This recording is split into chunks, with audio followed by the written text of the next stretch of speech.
Então, boa tarde a todas, todos e todes. Eu sou Silvana Suaiden, diretora de formação do Simpro Campinas e Região, também diretora da APROPUC, que é a Associação dos Professores da PUC Campinas, e Simpro Campinas, APROPUC, SES, Centro Nacional de Estudos Sindicais e do Trabalho. Estamos hoje promovendo esta Mesa da Memória. Ainda estamos aqui, Mulheres na Ditadura, um tema mais do que pertinente nos dias em que vivemos novos namoros, né?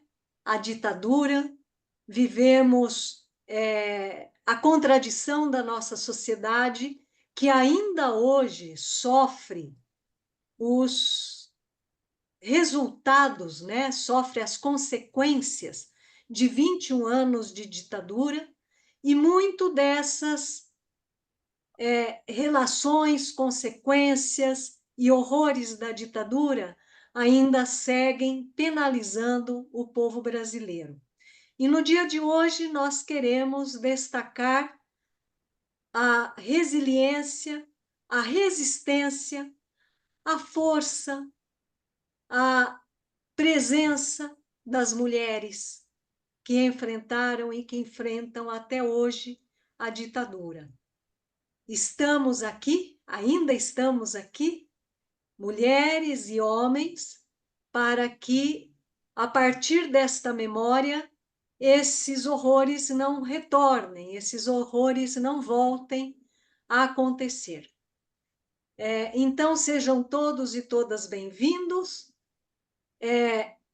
Para quem está acompanhando, nós temos aqui a sala do Zoom, mas para quem está acompanhando pelo Facebook, esta live de hoje está sendo transmitida pelas páginas do Facebook da PROPUC, do SES e do Simpro Campinas e Região. Esta live ficará gravada e depois nós teremos a possibilidade, né? Quem não pôde nesse momento, terá a possibilidade de visitar e acompanhar essas falas. Então, nós temos aqui a presença da professora Clotilde Peta, Maria Clotilde Peta, que vai fazer a saudação em nome do Simpro Campinas e Região. Eu passo para ela, então, a palavra. Tide. Obrigada, Silvana. Boa tarde a todos e todas. E, primeiramente, eu queria aqui justificar a ausência da professora Conceição Fornazari, que está numa reunião que não terminou ainda, sem possibilidade de sair, mas ela, a tempo, ela ainda vai querer participar, pelo menos uma parte desse importante evento, né? Então, em nome do Simpro, eu faço a minha saudação, né? Considerando assim que é um evento de grande importância, né? Porque a gente compreende, né, enquanto sindicato, que é nosso papel, né, ter presença, participação no processo de resistência a esse avanço que ocorre, não só no Brasil, mas mundialmente, da extrema-direita, né? Nós vivemos um momento extremamente perigoso, né, e que vive nosso país e vive o mundo, e a gente percebe que são assim, instrumentos das redes sociais em que eles têm uma força muito grande e que tentam silenciar e tentam destruir a memória do que aconteceu no nosso país, né? Então, são duas questões, né? A questão de ocultar a memória, quer dizer, não ocorreu a ditadura, então recontam a história da forma como eles estabelecem que deve ser a verdade, né? Contrariando todas as evidências, né? E, além da questão da memória da ditadura, tentam silenciar também a participação das mulheres, né? Então, esse evento também, nesse mês em que se comemora o Dia Internacional da Mulher, é importante destacar o papel, né, corajoso das mulheres, tantas mulheres que sofreram, né, diretamente a tortura, a prisão, como as mulheres também que sofreram por serem a mulher, a mãe, as filhas, a própria família, né, daqueles que foram barbaramente torturados e também aqueles assassinados, né? Então, ainda estamos aqui, não é à toa que esse filme ganhou uma importância muito grande nesse momento, né? Porque esse filme vem num momento em que é fundamental, né, a defesa dos valores democráticos, né, a maior unidade das forças políticas em torno da defesa da democracia. Então, tudo que for favorável para recuperar essa história é muito importante. Então, eu acho que o Simpro e o SES estão de parabéns, né, por organizar, né? Eu conhecendo, né, a Helena, que vai fazer o principal depoimento, Helena Serra Azul, né? É um depoimento muito cruel, duro, mas necessário, né? Para que as novas gerações conheçam o que ocorreu. E os demais depoimentos que vão ocorrer também no decorrer dessa live. Então, eu acho que as duas entidades estão de parabéns, e é muito importante aqui a presença de pessoas que a gente não via há muito tempo, mas que agora continuam aí firmes, ainda estamos aí, né? Então, é muito importante. Então, eu encerro aqui para a gente iniciar aí a nossa live. Obrigada, Tide. Eu passo também a palavra para o professor Augusto Peta, que falará em nome do SES. Bem, boa tarde a todos e a todas.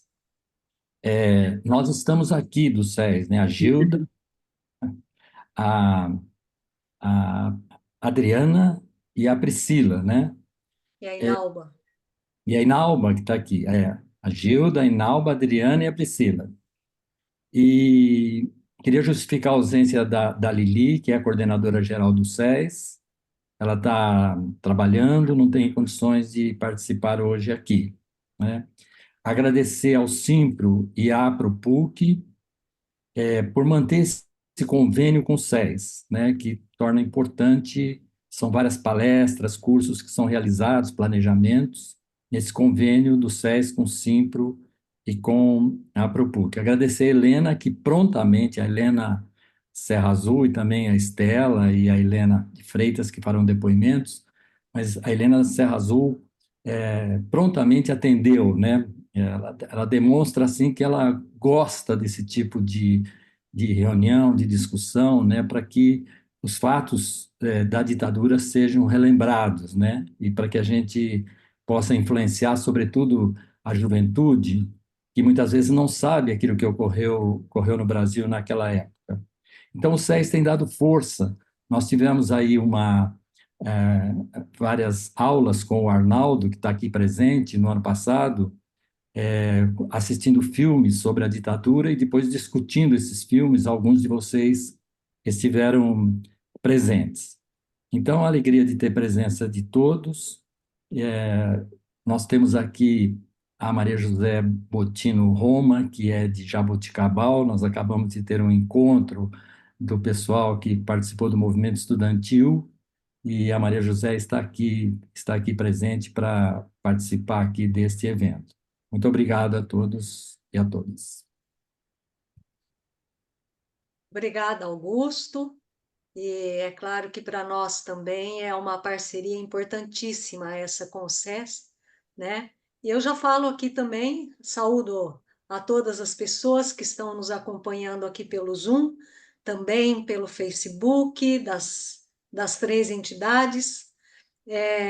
Em nome da Propuc, da diretoria da Propuc, a gente sabe aí que os nossos diretores também estão muitos estão em aula nesse momento, com orientação, e em nome da APROPUC também, saúdo a todas as pessoas que nos acompanham.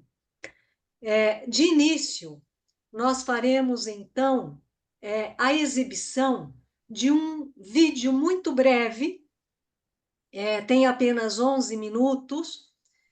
Este vídeo, intitulado Incontáveis, é o terceiro episódio de Mulheres na Ditadura, que foi produzido pela UFRJ. E depois deste vídeo, nós teremos, então, a fala da nossa convidada e das demais convidadas e convidados aqui para esta tarde.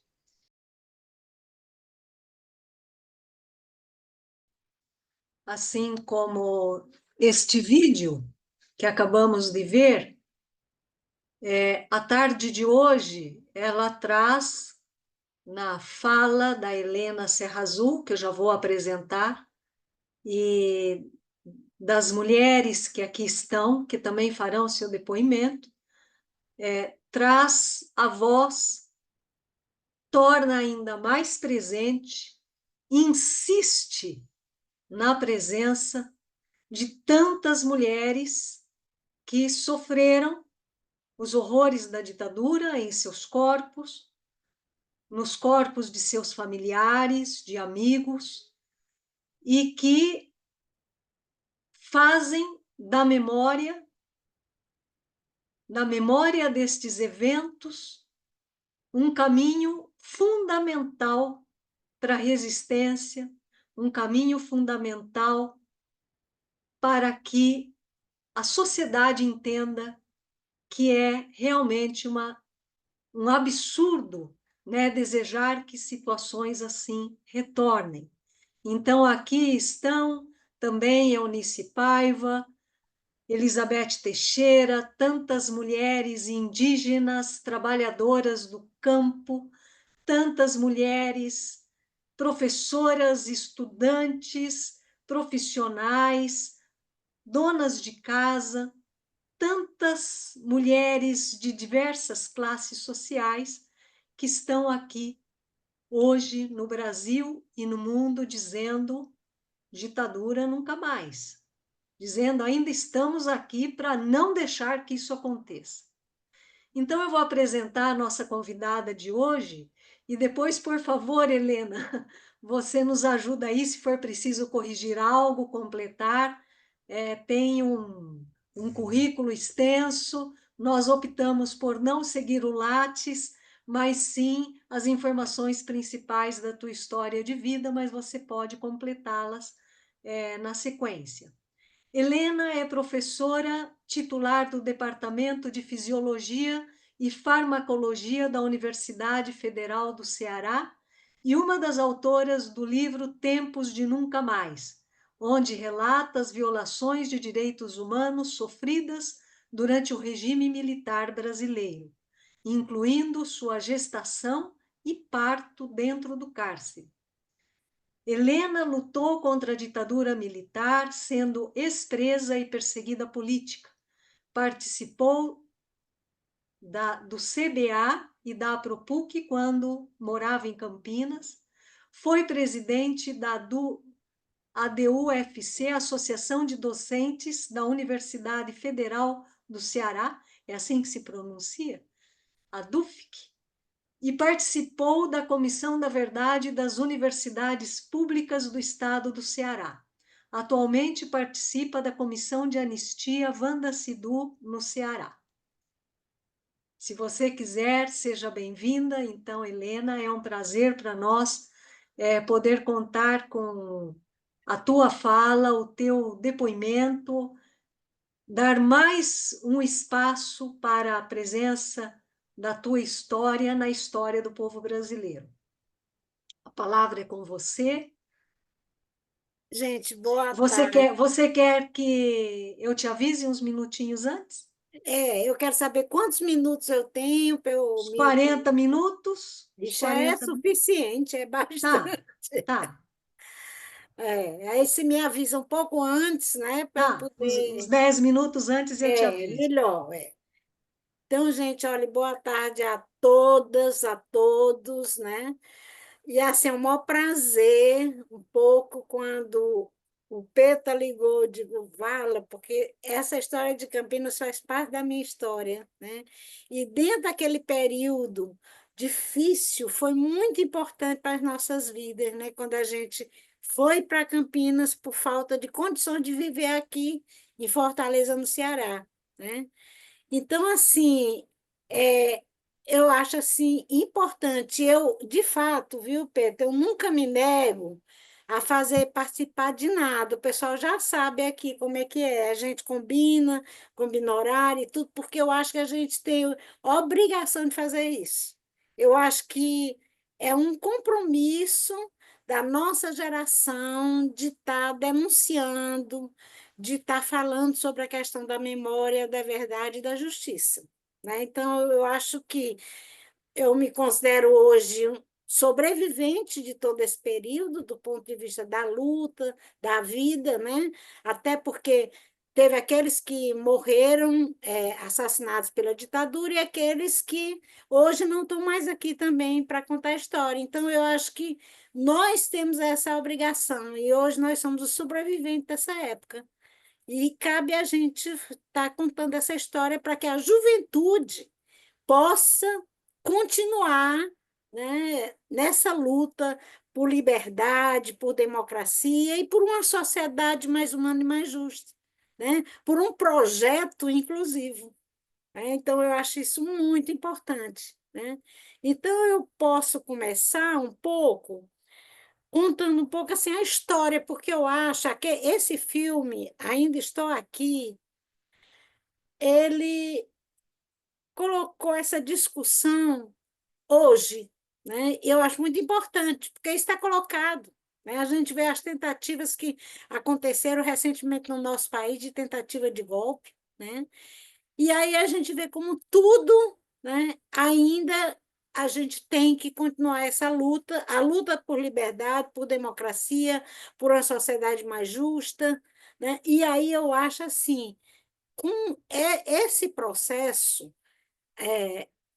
eu, com aquela família, só que aquela família era do Rio de Janeiro, com outra história e tudo, mas ela simbolizou muito o que nós passamos. Eu achei assim impressionante, né? Eu fui assistir, né? Chega, fiquei impactada porque ela não tem cenas, o filme não tem cenas assim propriamente dito de tortura, que é uma das coisas que me traumatiza um pouco, então eu gostaria de aqui falar um pouco por cima. Eu não gosto muito de falar dessa parte da tortura em si, porque eu acho que é algo desumano, é contra os direitos humanos, tortura é inqualificável, né? Então, mas eu acho que é toda a história.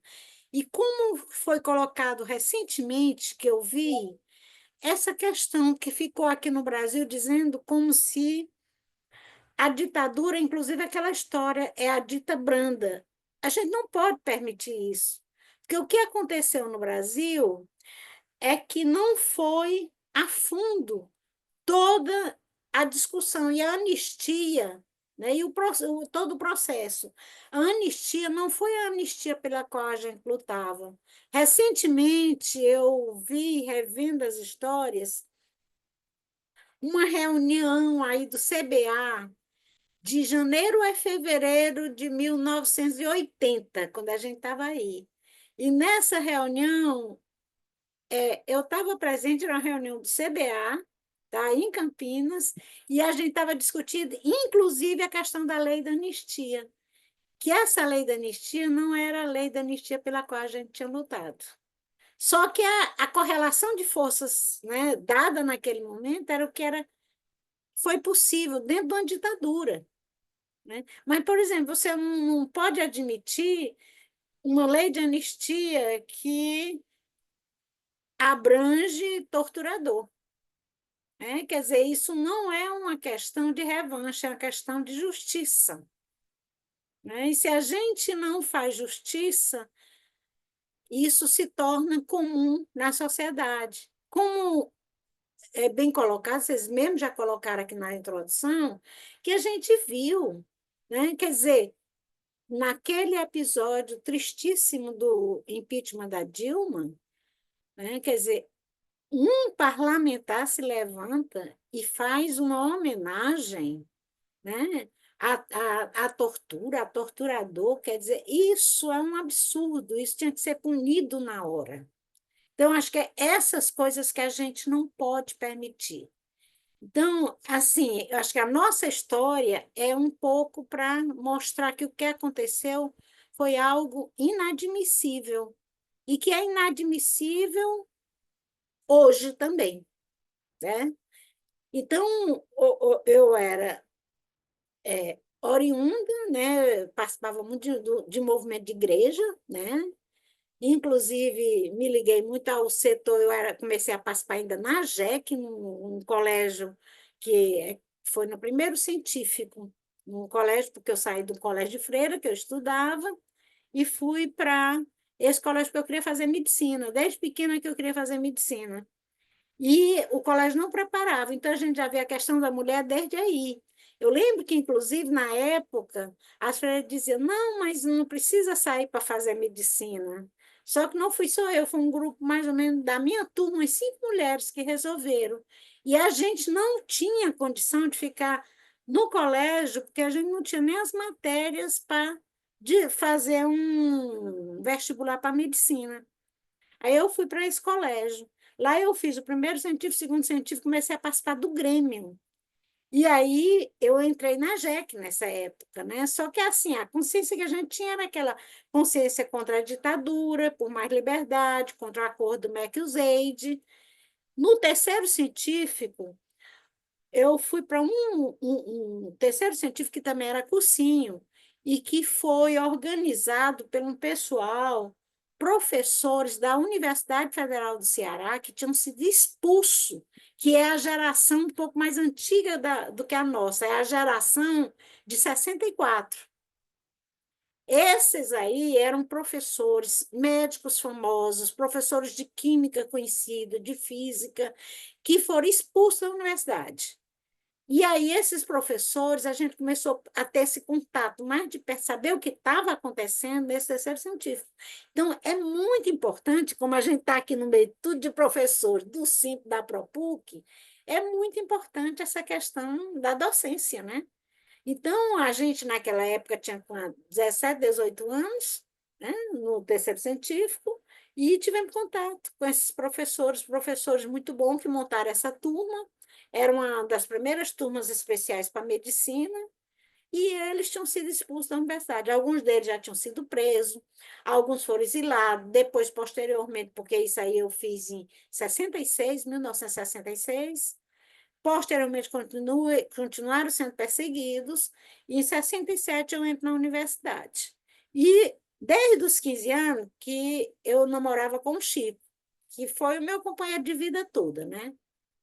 E assim, o Chico também queria fazer medicina, então a gente tinha muita coisa, afinidade. Todos dois eram ligados à igreja progressista, frequentavam uma igreja, que era a igreja do Rosário, no centro de Fortaleza. E começamos a nos aproximar do pessoal da teologia da libertação. Ele entra na universidade, porque ele era um ano na minha frente, ele entrou em 66, e eu entrei em 67. Quando eu entrei, ele estava fazendo o segundo ano. Aí passamos o ano de 67, participando do movimento estudantil.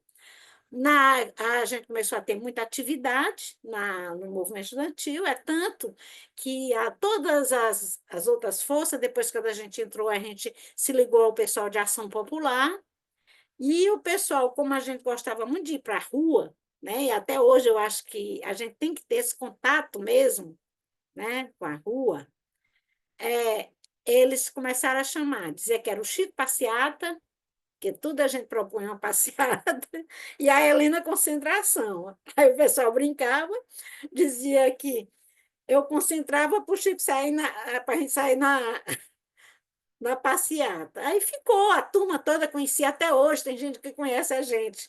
Aí é o Chico Passeata ali na concentração. E aí fomos mais normal, estudando, passando. A gente era muito bom aluno. Eu lembro que a gente ia para as passeatas, chegava em casa de madrugada, estudava a noite toda, sabe? Tudo. Tinha compromisso também com o curso, né? E aí vai para o segundo ano. O segundo ano foi em 1968. Como a gente já namorava desde os 15, né? Aí eu chego para o meu pai e digo, a gente quer casar. Naquela época era impossível você pensar, se juntar, sair de casa. O pai não aceitava, que meu pai era um progressista, era uma pessoa democrata. Aí ele disse, tudo bem, eu até ajudo vocês, só que vocês assumem o compromisso de não sair da universidade, porque ele já sabia que a gente participava e tudo. Ele era advogado, e assim se colocava contra o que tinha acontecido em 64, porque ele era um democrata. A minha mãe já era mais conservadora, ligado àquela parte da igreja conservadora, mas era aquela coisa da caridade, era muito solidária e tudo. Então, a gente via essa discussão dentro de casa já, né? Mas aí, em 68 a gente se envolve. Um pouco antes do AI-5, a gente casa só no religioso, porque no civil era meio complicado, a gente ainda não tinha aquela idade que eles exigiam para poder casar sem autorização de pai e mãe, e a gente dizia que é absurdo, tem que ter autorização, aí a gente casou no religioso e os padres ligados à teologia da lei casam a gente. Quando isso foi em outubro, quando chega dezembro, tem o AI-5, né? E aí eles invadem a casa. Na época, eu estava na casa do meu pai, o meu pai tinha acabado de alugar uma casa e ainda não tinha se mudado. Aí ele tinha dado para a gente ficar lá. Então, eles não pegaram a gente por isso. Eles invadiram, né? O meu pai ainda foi lá na faculdade, conseguiu trancar a matrícula da gente, né? A minha e a do Chico, mas aí eles começaram a procurar a gente para prender, né? Pela questão da participação no movimento estudantil, né? E aí a gente foi para a clandestinidade, a gente já tinha um vínculo com a ação popular, ficamos aqui em Fortaleza um pouco, mas não tinha como a gente se sustentar, fomos para Pernambuco, no esquema da ação popular, lá fizemos parte do núcleo do campo, esse núcleo do campo de lá a gente tinha alguns contatos com o pessoal das ligas camponesas, que eu acho que é um movimento muito interessante. Ele começa, inclusive, com a reivindicação, né? E a gente vai até que no final de 1969, quer dizer, fazia um ano que a gente estava na clandestinidade, e a gente foi preso na região da Zona da Mata e levado para o DOPS de Recife, em 1900, final de 1969. E aí já tinham, todo o pessoal de AP estava já preso, nós fomos os últimos a serem presos, né? Tinham prendido gente já que estava em Recife, e todo esse núcleo do campo também, todo mundo foi preso, né? E aí, mesmo naquela época, Recife, aqui no Nordeste, porque também eu acho que se conta pouco a questão da repressão no Nordeste, já era responsável por mortes. Lá tinham os quadros torturadores famosos, né? Então, eles mataram lá o Padre Henrique, eles metralharam a casa paroquial de Dom Helder Câmara, eles torturaram tanto um dos meninos que era o ligado à P, que ele pulou lá de cima e ficou tetraplégico, eu não lembro mais o nome dele, né? Era era Luiz e Alenaldo, eram os dois, todos os dois, só quase que morriam, e aí a gente foi preso, eu fui presa e o Chico também, né? Os dois, né? Levado dessa região, a gente já estava na Zona da Mata, levado para Recife, e aí nós ficamos, né? Já era aquela lei do AI-5, né? Que era uma lei draconiana mesmo, e aí a gente foi, eu fiquei 40 dias incomunicáveis lá dentro. Todos os nossos depoimentos eram à noite pela madrugada. Nessa época, eles já eram responsáveis por algumas mortes, né, como eu tinha falado antes. E aí, logo no primeiro momento, eu fiquei com medo de dizer, sim, eu esqueci de dizer, nesse período eu engravidei, né, antes de ser presa, né, já na clandestinidade, havia toda a orientação de AP e tudo, mas eu era muito jovem demais, o Chico também, aí nem tudo é essa regra desse jeito, né? E a gente acabou engravidando, eu estava com 2 meses e eu queria ter o filho, né? Eu tinha 2 meses de gravidez, e aí, quando a gente foi preso. E aí o próprio pessoal do meu processo já falou, né? E aí eles começaram um processo, quer dizer, todos os interrogatórios eles ameaçavam de aborto, todas essas coisas que eles tentavam desmoralizar as mulheres, né? Torturaram o Chico na minha frente. E a gente, nesse processo todo, éramos eu, a Ana, do mesmo processo, e o resto eram homens. Então, a gente, minoritariamente, não eram mulheres. Torturaram muita Ana. A Ana, eu acho que vocês chegaram a conhecer. A Ana era professora aí da História da Unicamp, que faleceu, Ana Fonseca. Então, nós fomos do mesmo processo. A Ana, eu queria muito bem a Ana. A gente se conhecia desde o movimento secundarista, né? E ela estava, nessa época também, era de ação popular e tudo, e a Ana também, nós ficamos no DOPS. Nesse intervalo, um padre, que era o Dom Basílio Penido, que ele era o prior dos beneditinos do Brasil nessa época, e era o abade de Olinda e Recife. O Dom Helder não tinha mais espaço para visitar ninguém, ele era já perseguido, já não deixavam. Quem fez esse papel foi como a gente chamava, o Dom Abade, né? O Dom Penido. E aí ele foi para reconhecer um padre que tinha sido preso, e aí o secretário de Segurança Pública disse, vamos ver os terroristas que tem ali. As terroristas eram eu, a Ana e uma outra menina, que era de Recife, que acabou sendo liberada porque tinha uma história, mas também estava grávida, que também foi ameaçada. A Ieda. Aí a gente, lá no Recife, o que é que acontece? O padre passa, né, o Dom Penido, passa a dar uma prioridade a gente. No primeiro momento, realmente a gente não confiava nele, porque ele chegou junto com o secretário de Segurança Pública. Aí ele disse, não, tudo que vocês precisarem aí, anotem. Então, tem umas coisas naquele filme que eu nem tinha pensado na minha cabeça. Quando eu assisti o filme, eu lembrei, são coisas menores diante da tortura. Mas aquela cena, se eu acho que vocês assistiram, que ela chega e vai tomar banho. Isso, a gente ficava com a roupa do corpo, eles não deixavam você pegar nada, não deixavam tomar banho, né? A gente ia no banheiro e lavava a roupa íntima para vestir de novo, porque você não tinha. Eu lembro que tinha uns 10 dias aí o padre, eu acho que ele sabia dessa história, ele disse, escrevam aí que eu vou falar com as freiras. Aí, quando ele volta, ele consegue trazer roupa para a gente, né? E eu sei que nessa história a gente ficou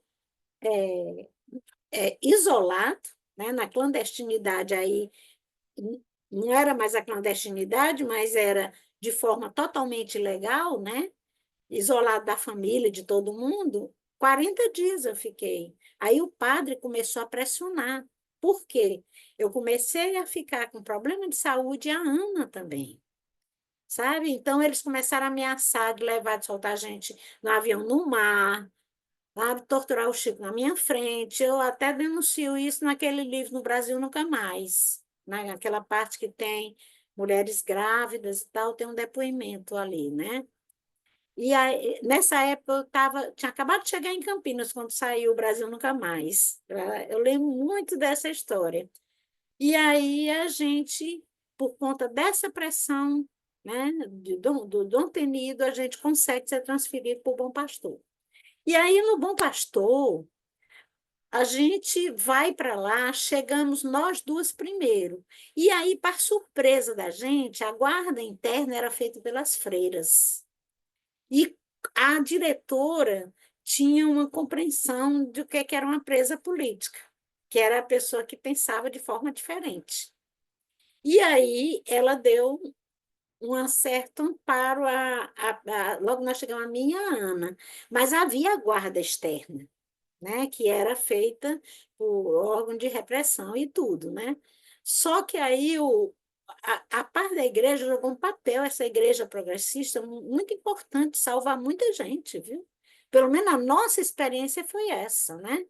E nós temos, inclusive, um filme, porque numa conversa dessa é impossível a gente contar todos os detalhes, que o nome do filme está colocado no YouTube. É um curta-metragem, todo mundo pode assistir.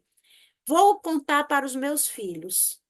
É a história de 25 mulheres que foram presas na colônia penal do Bom Pastor, presas políticas, e que 40 anos depois, a Tuca Siqueira, que é filha do Luciano Siqueira, né, lá de Pernambuco, é ex-preso político, ela uma cineasta, ela fez essa. Ela fez 2 filmes com esse enfoque só em Pernambuco. Ela pega a história das 25 mulheres, né? Vou contar para os meus filhos, e um sobre os homens que tiveram na casa de detenção, que foi para onde o Chico foi levado. A casa de detenção, o nome do filme é Mesa Vermelha. E aí a história mesmo conta tudo, né? E é muito interessante. A casa de detenção era aquele aspecto mesmo da repressão mesmo da casa de detenção. No Bom Pastor, era a guarda interna era feita pelas freiras. Só que à medida que o regime ia piorando, né? Porque a gente pegou exatamente de 69, 70, 71, o que é que acontecia? Ia piorando a situação. A gente já não podia mais levar só o direito, o espaço que a gente tinha era muito pequeno, depois ficamos em celas mesmo, né? Porque no começo era uma cela grande, um quarto grande, que as presas comuns, ou as presas políticas ficavam e as presas comuns ficavam ao lado.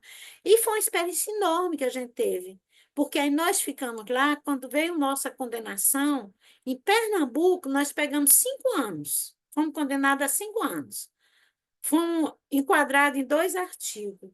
Até hoje eu lembro, era o 43 e o 45. Um era por distribuição de panfleto que visasse derrubar o governo.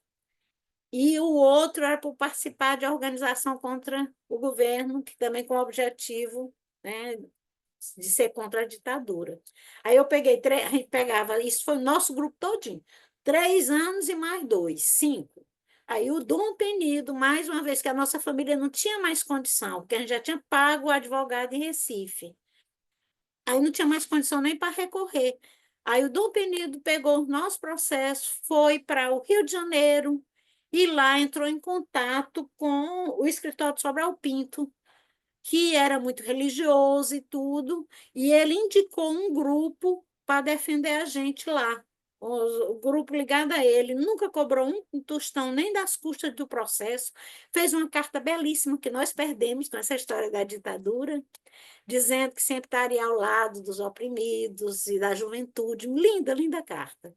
E ele nos defendeu, conseguiu cair dos 5 anos para 2 anos. Aí nós ficamos 2 anos, passamos 2 anos presos. Eu fui presa em outubro de 69 até outubro de 90, ou de 71. Volto para Fortaleza, né? Quando a gente volta para Fortaleza, havia uma ordem na universidade, a gente não tinha pegado o 477, porque o meu pai tinha ido lá e tinha trancado a matrícula, mas havia uma ordem superior que a gente não podia voltar à faculdade. E eu não tinha nenhuma reprovação no currículo. E nem o Chico, nenhum dos dois. Aí nós ficamos, né, sem poder estudar, sem poder trabalhar, isso no final do ano. Quando foi na Semana Santa de 1972, eles já organizando o DOI-CODE, e aí eles vieram, segundo algumas pessoas, acho que o Fleury estava comandando isso, passaram aqui pelo Nordeste, passaram por Pernambuco, estava organizando, né, todo o DOI-CODE.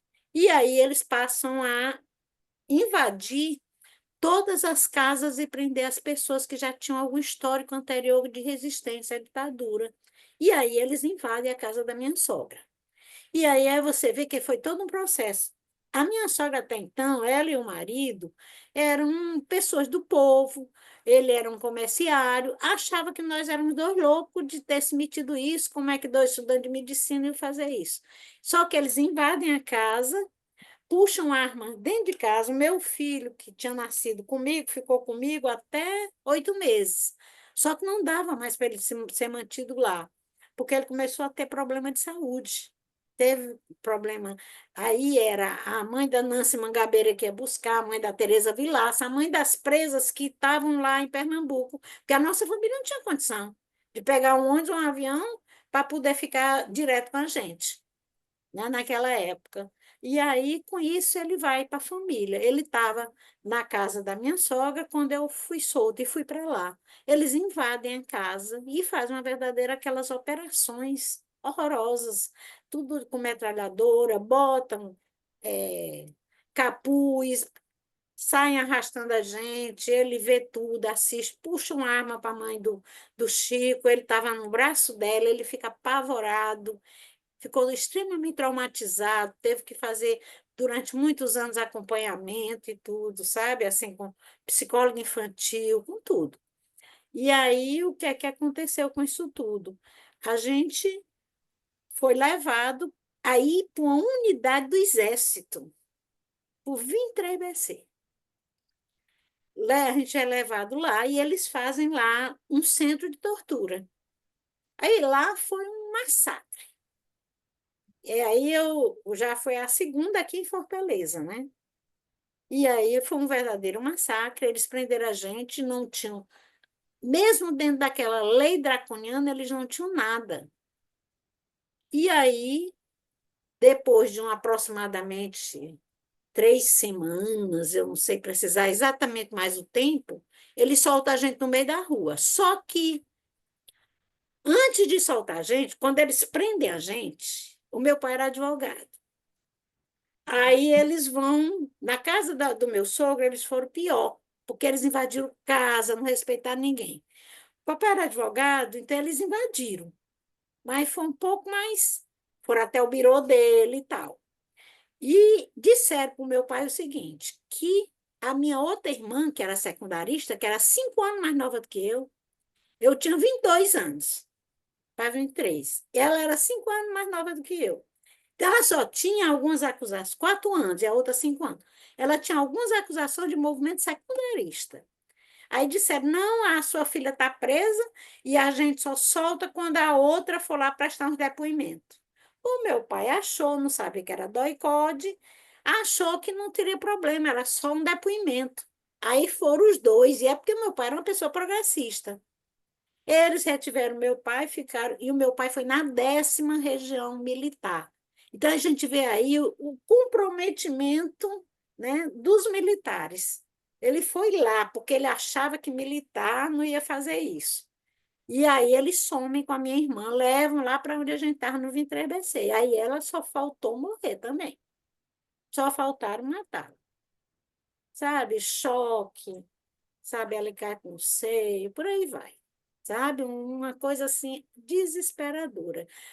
Por exemplo, no 23BC teve uma coisa que eles fizeram com a gente, que foi uma das coisas mais assim apavorantes, e a gente não podia demonstrar, que foi na hora da gente fazer a comida, eles faziam as bandejas e traziam uns cachorros, sabe? Uns cachorros imensos.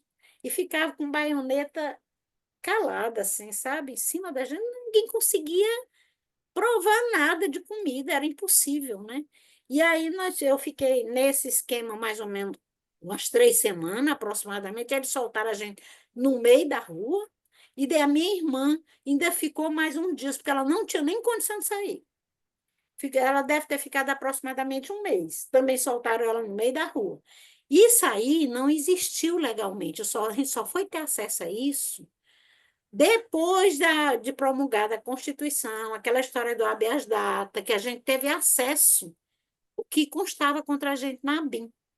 Aí foi que a gente viu. Eles chamavam de Operação Barra Limpa. E foi um sequestro. Aí, quer dizer, isso aí, quando eu saí depois de algum tempo, eu tive um problema de saúde gravíssimo. Conseguimos terminar a faculdade. Agora, por outro lado, a gente tinha muito apoio daquelas pessoas, como foi dito no filme, que davam apoio, de professores, de colegas. Só teve um professor que prejudicou, não só a gente, como todo mundo, mas, de uma forma geral, o pessoal protegia muita gente. Eram os dois lados da moeda. Sabe, muito, podia até nem concordar com tudo que a gente fazia, mas havia a solidariedade e o apoio. E aí, nisso, a gente consegue terminar a faculdade, o Chico faz um concurso, só que chamaram até o antes dele, né? E eu tentei me inscrever para, que não havia concurso na universidade, era professor colaborador. Não sei se aí vocês tiveram isso, mas a gente tinha essa categoria. Eu não pude me inscrever. Por quê? Porque eu não tinha ficha limpa. Aí, depois, foi quando a gente recebeu o convite. Aí o Chico estava trabalhando como médico com numa cidadezinha do interior que tinha um trabalho muito grande da igreja mais progressista mesmo, sabe? Que era médico de família, que até hoje esse pato está vivo. Outro dia mesmo eu entrei em contato com ele, sabe? Foi uma pessoa que jogou um papel muito importante aqui em Fortaleza, assim como as mães também. Esses dois grupos jogaram um papel importante na época da resistência, né? Então, tivemos também o comitê, o Comitê Feminino pela Anistia, né, aqui, e tivemos um grupo de mães, da qual a minha mãe fazia parte, e o pior que foi assim, algumas famílias aqui em Fortaleza, por conta do movimento estudantil, até casaram entre si. E aí foi um horror, porque eles prenderam uma quantidade imensa, invadiram as casas, sabe? Então, por exemplo, a minha família, a família da minha irmã, que ela casou-se com um colega meu de turma, né? É assim, lá em casa nós éramos três, todas três foram presas e os três maridos, os três namorados, né? Na casa dela, eles eram mais, mas três ou foi quatro foram presos, né? Então foi assim, muito uma perseguição muito grande. Aí foi quando a gente recebeu o convite para ir para Campinas, porque a gente não conseguia os empregos que eu tinha aqui. Quando eu terminei faculdade, eu fiz residência, porque os nossos professores seguraram. Eles decidiram que não iam mandar nada de ficha para ninguém, não, porque não iam mandar dos outros, não iam mandar para mim. E me disseram, estude, passe que a gente lhe garante. E fizeram isso. Aí eu fiz residência, 2 anos de residência aqui, no hospital. Daqui eu saí para trabalhar em hospital privado, porque era onde eles me indicaram, porque eu não conseguia nenhum emprego público e nem o Chico. Aí foi que a gente recebeu e trabalhava com a igreja lá em Aratuba, o Chico, que era um trabalho belíssimo. Aí a gente recebe o convite para ir para Campinas, que para a gente foi assim, maravilhoso. Foi ruim a saudade que a gente tinha, né, da família e tudo, foi um pouco um rompimento que a gente não queria ter feito. Mas, por outro lado, a perspectiva de Campinas foi muito boa, sabe? Assim, foi importantíssimo para a vida da gente. E aí a gente chega em Campinas em janeiro, fevereiro de 1979. Foi no ano Helena, que teve a 10 minutos, Tá. Aí tá? o que que acontece? A gente continua a luta lá por Campinas, né? Depois, em 86, as coisas já estava um pouco melhor, mas ainda tinha muita dificuldade. Nós voltamos para Fortaleza, né? Eu aproveitei em Campinas aí, me aproximei, fui lá para a Unicamp, fiz mestrado, fiz doutorado, né? Foi muito bom, o pessoal apoiou e tudo. Trabalhei na PUC, fui da ProPUC, na diretoria lá, acho que eu nem me lembro mais qual foi o ano, foi na década de 80, né? Aí depois a gente volta para aqui para Fortaleza, né? E eu esqueci, assim que eu terminei, eu consegui, na época não tinha concurso público, um contrato do Estado, que era, eu fui estagiária nesse posto e o pessoal pediu o meu contrato. Eu ia dizer, não, não peça não, porque eu sou contratadora, não, pediram. Com 5 meses, eu fui demitida, a bem do serviço público, eles colocaram isso no papel, eu tenho esse documento, porque eu tinha participado do movimento estudantil, então eu dizia, até que chegou a hora dela, dizer nesses termos. Aí depois eu não consegui entrar na justiça na época, entrei muito tempo depois, o juiz disse que eu tinha perdido o prazo para entrar na justiça, mas que eu teria direito dos 2 anos da Constituição. Aí o Estado me recontrata de novo, mas sem reconhecer, né, e sem atualizar nada. Aí eu tenho esse processo que ainda está correndo até hoje, viu? Contra o Estado do Ceará, porque me demitiu pela minha participação política. Quando foi agora, foi para precatório, porque não tem mais o que fazer. Aí resolveram, por causa da minha idade, pagar aquele valor pequenininho, o resto ainda está em precatório. Eu digo, olha, e eu lembro que o advogado da gente da época, que era o pessoal do Sindicato dos Médicos, que na época era um progressista, dizia assim, não negocie, não faça negociação, que essa é uma questão política. E realmente a gente não negociou, né? Porque era uma demissão por perseguição política, né? Até hoje ainda está correndo por aí, né? E aí, diante disso, eu fui conseguir entrar na universidade já com doutorado, por concurso público, né? Porque anteriormente eu não conseguia nem me inscrever, né? E hoje, né, como é que está a minha situação? Eu continuo na luta, principalmente, gente, em relação a essa questão da memória, justiça, né, e a verdade. Então, eu fiz parte, os dois reitores daqui, nós temos duas universidades públicas grandes aqui. Tem três, mas nessa época, duas, que são bem estruturadas, que é a UFC e a UES, que é a federal e a estadual. E os dois reitores eram progressistas, especialmente o da estadual. E aí eles fazem uma portaria conjunta e criam a Comissão da Verdade das Universidades Públicas do Estado do Ceará. Então, essa comissão foi uma das poucas comissões assim que foi nomeada por portaria, isso foi em 2013 para 2014, lá naquela fase da Dilma, né? Então, nós ouvimos, na época, todo mundo tentando reconstruir a história, que é uma coisa difícil. Ainda conseguimos levantar mais quase 30 depoimentos entre professores e estudantes, a maioria estudantes, alguns já eram professores e alguns já tinham falecido, né, sobre as perseguições nas universidades, que deu esse livro recente. Mas como é que foi? A gente só conseguiu fazer esse livro porque mudaram novamente a conjuntura. Porque quando a Dilma fazem aquele impeachment, né, aquele golpe contra a Dilma, o que é que acontece? A gente teve que rapidamente mandar o nosso relatório incompleto, do jeito que estava, porque a Comissão Nacional da Verdade pediu. O que é que a gente tinha que a gente mandasse de qualquer jeito? E aí nós mandamos. E a documentação que a gente tinha, a gente não sabia onde guardar, porque a gente não queria deixar na universidade, ninguém sabia como é que ia ficar. A gente tinha já vivido a ditadura, né? Aí eu lembro que uma das professoras guardou, né, toda a documentação, eu recebi muito material. Hoje nós temos muito material, e agora, recentemente, depois que o Lula assumiu, o que é que aconteceu? A comissão não existia mais, mas existia todos os dados e as pessoas que fizeram a comissão estavam ainda, todos ainda assim, disponíveis.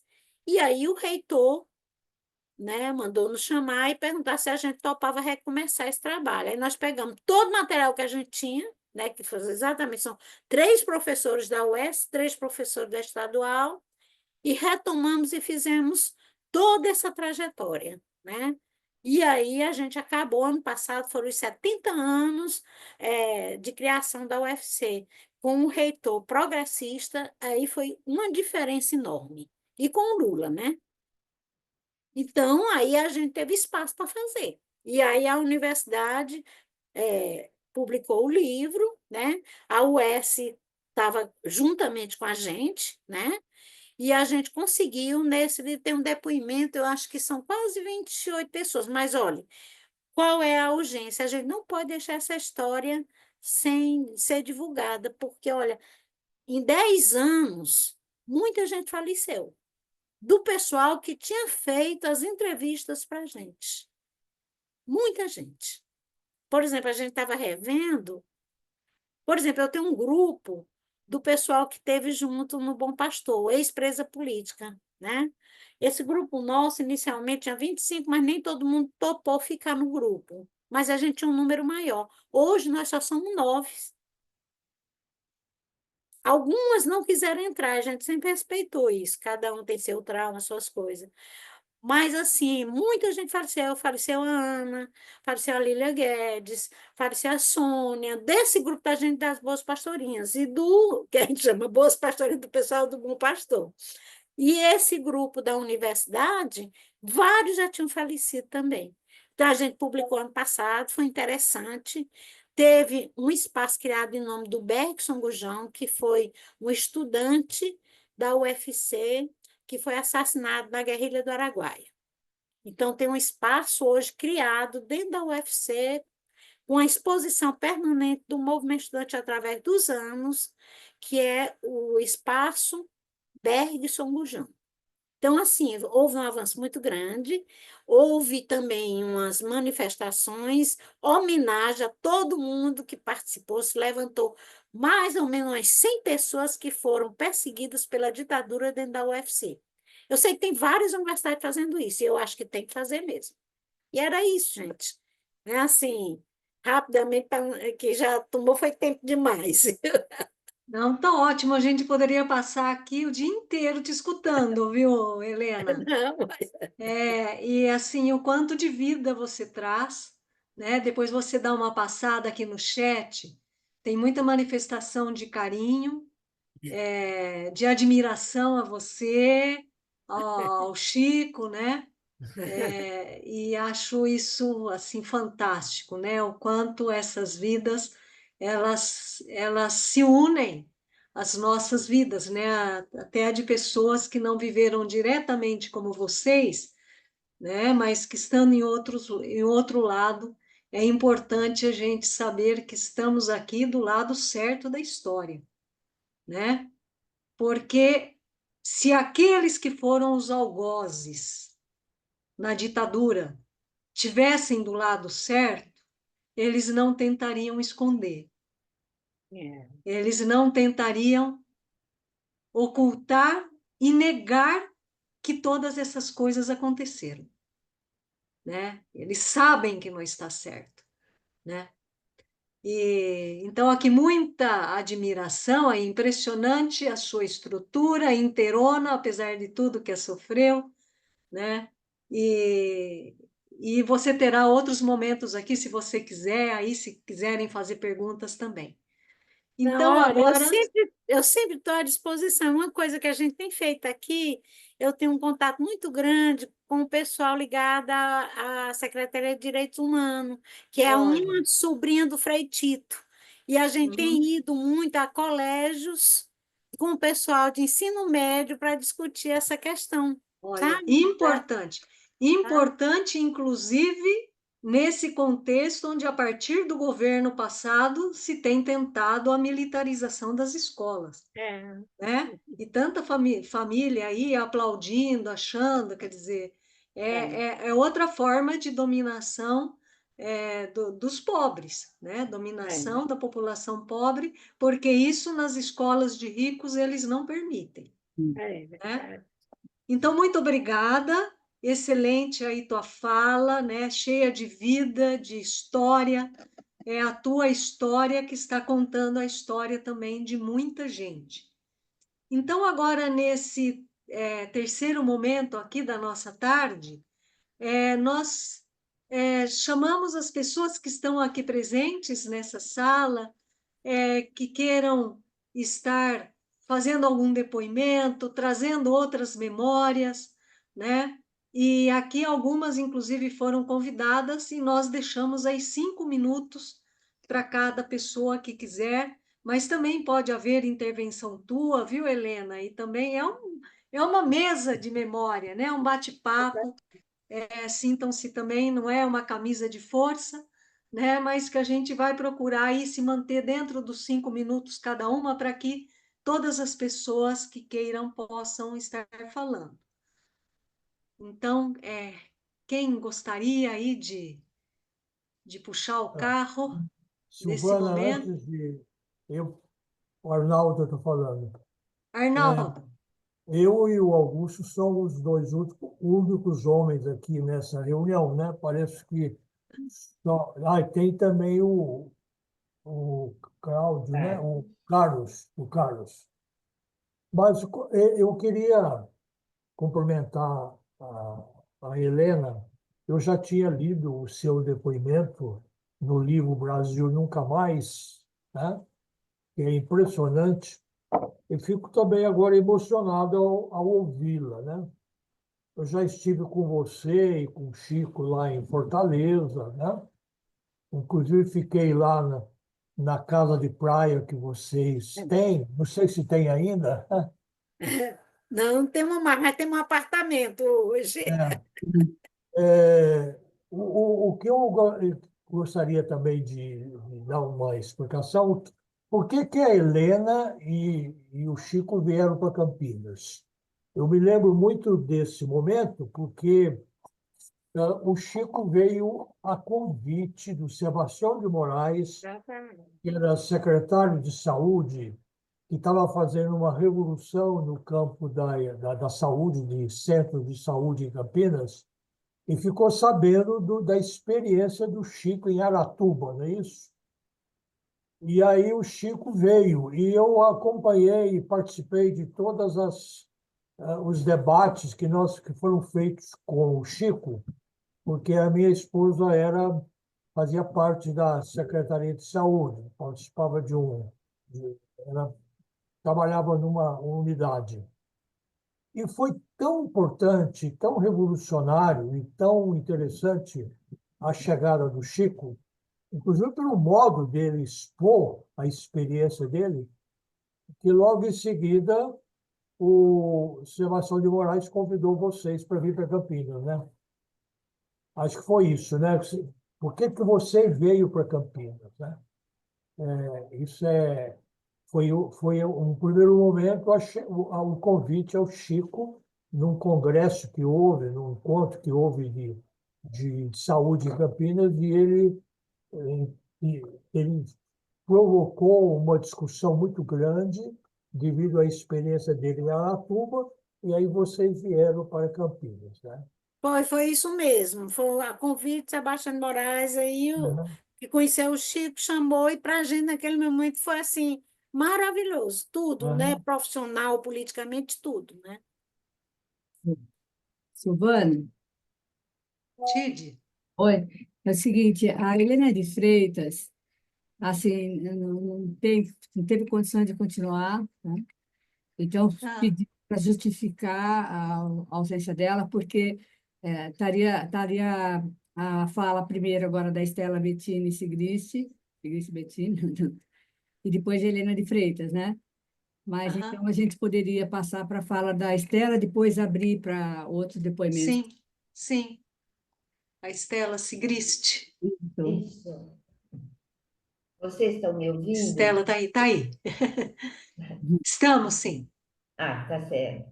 Então, minha história é bastante diferente, porque eu não vou falar sobre minha militância. Não que eu não tenha militado nesse tempo na AP, mas eu nunca fui presa.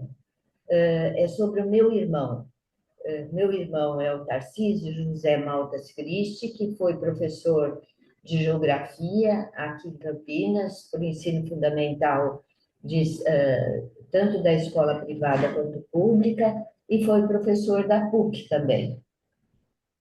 Ele foi preso em 1969 e o julgamento dele foi em 1972, foi setembro de 69, pouco antes da morte do Marighella. Ele foi preso em casa, né, só para iniciar, porque eu vou falar sobre a minha mãe.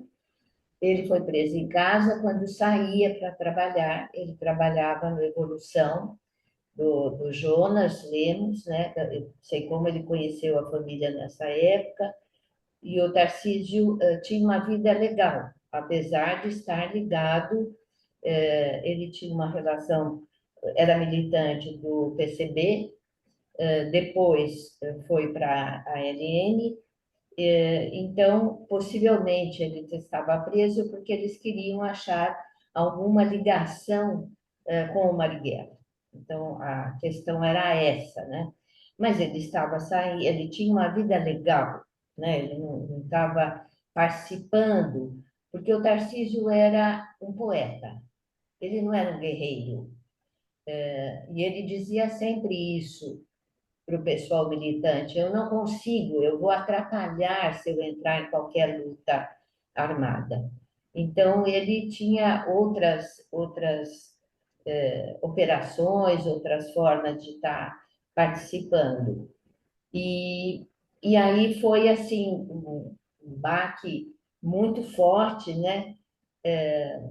Ele estava lá, eu acho que é importante dizer isso, ele estava preso quando o Marighella foi foi morto, foi assassinado, e sempre contou que foi uma noite de horror, porque eles estavam bêbados, pareciam que estavam drogados, eles gritavam, eles riam, eles batiam nas celas.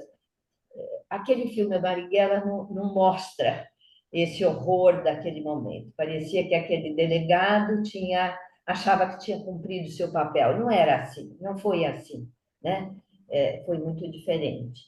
Mas, enfim, eu quero falar da minha mãe nessa situação.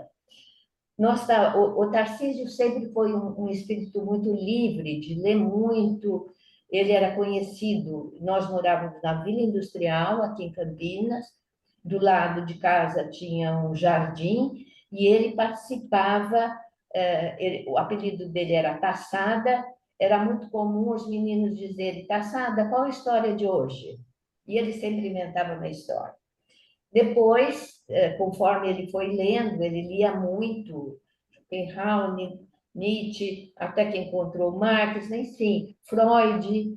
E aí ele chamava o professor, o que você leu agora? E ele contava, então ele tinha um grupo ali formado, uma liderança grande, era muito alegre, muito bonito na época. Ele, desde criança, foi uma criança assim muito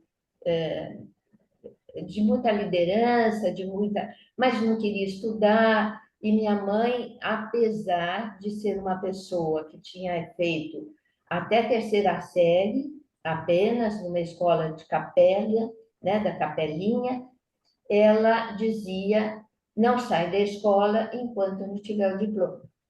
A família, esse era um problema muito grande para a família maior dela, porque dizia: você, viúva, teus filhos têm que trabalhar. E ela dizia: não, vocês têm herança para deixar para os filhos, a minha herança vai ser o estudo deles. Então, ela insistia nessa questão. Então, ela estava num momento muito feliz. O Tarcísio tinha, isso já há muito tempo, uma página no Correio Popular, no Diário do Povo, que depois foi encampado pelo Correio Popular, uma página literária.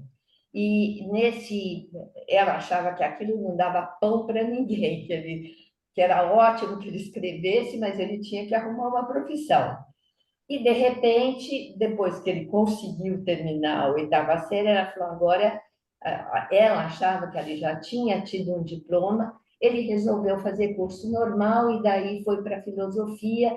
Então, ele tinha acabado de entrar na filosofia da PUC. E ela estava muito feliz com isso. Eu já tinha faculdade, já estava casada, e ele tinha pego gosto pelo estudo, que era tudo que ela queria. E aí ele foi preso pelo Sérgio Fleury, dentro de casa. Estava só minha tia, que não escutava e não enxergava bem, abriu a porta para eles entrarem. Quando o Tarcísio, eles estavam na sala de casa, ele pôs livro na mão para ir trabalhar. Levaram ele para São Paulo, e a gente ia para São Paulo e não encontrava, e ele dizia que não estava.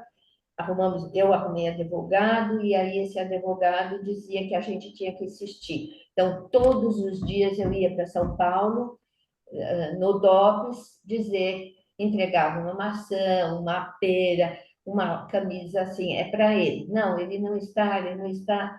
Até que um dia o delegado mandou eu entrar, que queria falar comigo, era o Guerra. Na época conversou muito, conversou, e eu fui dizendo que ele não tinha nada, que eu não sabia, mandou eu embora. Mas veja um pouco, nesse momento, o que minha mãe achava? Como é que na ingenuidade dela, ela dizia: tem alguma coisa errada. Ou eles erraram a pessoa, ou o Tarcísio fez alguma coisa, ninguém é preso à toa. Minha tia falava: não, em 24, na revolta de 24, havia presos políticos. Na Revolução de 32 também houve preso político. Ele é um preso político. E minha mãe começou a entender um pouco a situação. Bom, pulando essa parte, eu já queria colocar para vocês como é que ela começa a resistir. na frente de casa tinha, do lado de casa tinha um cinema, e eles começaram a pôr pessoas vigiando a gente. Então, se eu ia trabalhar, ia alguém atrás de mim, minha mãe ia na padaria, ou ia trabalhar, ou ia na feira, uma pessoa nos seguia. Até que chega um momento, ela começou a dizer: eles são vagabundos, eles não são boa gente. Meu filho é boa gente, eles não. E eles mexiam conosco, falavam palavras desagradáveis conosco, falavam coisas que minha mãe se emocionava muito, mas íamos passando. Aí, e ela nunca deixou de dizer para os vizinhos que meu irmão era um preso político. Ela não escondia nem da família, e dizia que o filho era uma pessoa boa. Ela não sabia se era inocente, se não era inocente, ela só afirmava que era uma pessoa boa. Bom, nesse período que ele estava no DOPS, a família do meu pai nunca ajudou minha mãe. Meu pai morreu, eu tinha 3 meses, meu irmão 2 anos, nunca ajudou minha mãe na criação dos filhos, mas o padre Lauro, padre Lauro Sigrist, que era primo irmão do meu pai, porque o pai dele e a minha avó eram irmãos, conseguiu que a gente fosse ao DOPS e visse meu irmão. Nem sei dizer como, mas a gente recebeu o recado de que a gente poderia ir. Fomos um dia lá, conversamos, e daí outro dia o delegado Cuoco mandou nos chamar. Aí fomos novamente, nós fomos recebidos na sala do delegado, depois de esperar 5 horas sentados lá dentro, nós duas, e quando chegou na sala, ele falou para minha mãe que sabia que ela tinha cuidado do filho, criado muito bem o filho, e que tinha pessoas que desviaram ele, que não eram boas companhias, que, enfim, ela deveria orientá-lo para que ele dissesse o nome dessas pessoas que não eram boas e ela poderia levá-lo para casa. Meu irmão e eu, meu irmão assim, desfigurado, porque ele estava algemado de pé, e minha mãe ouvia e balançava a cabeça, que era verdade, ela tinha criado muito bem o filho, que realmente podia ter acontecido isso. E aí chegou um momento que ela parou e ficou olhando para ele e disse: olha, meu senhor, eu conheço meu filho, mas não conheço o senhor. Pela primeira vez estou falando com o senhor. Olhou para o meu irmão e disse: meu filho, não faça nada hoje que você se arrependa amanhã. Bom, o delegado deixou do papo bonitinho, chamou de filha de não sei do que, foi mandando e jogou a cadeira, mandou que levasse aquela filha embora.